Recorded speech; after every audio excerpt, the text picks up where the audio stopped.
everyone, welcome back to Sunday Live Trend. Thank you so much guys for tuning in. To all my subscribers, thank you so much guys for amazing support, and if you're new, you are welcome. Please don't hesitate to press the subscribe button and the notification bell so that you don't miss anything I'm going to upload next on this channel. Well guys, I'm back again with the Mzansi soap histories, and today I'll talk about UZALO.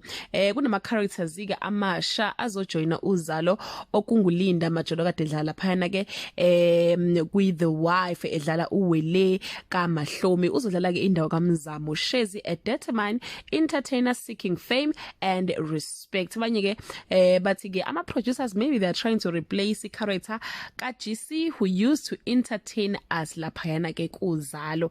Omunye ke ozojoina UZALO uSibusisiswe Jili okade dlala indawo yephoyisa ku the Queen, obephinde futhi adlale laphayana ke kuyisibaya. Uzodlala indawo kaNomkhosi Mhlongo, a visionary leader advocating the gender equality. She called herself Nkunzi's opponent. I hope ke ukuthi ke nizozijabulela izinguquko ezintsha ezenziwa UZALO. Most yabantu ke have lost hope ku storyline soZALO.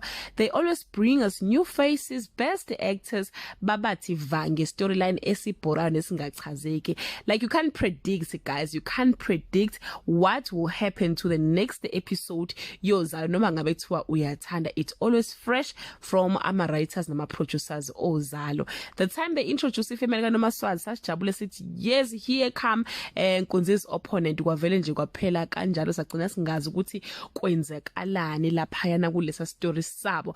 But guys, let's hope for the best that bring us to the end of this video. To leave your comment below and share your opinion.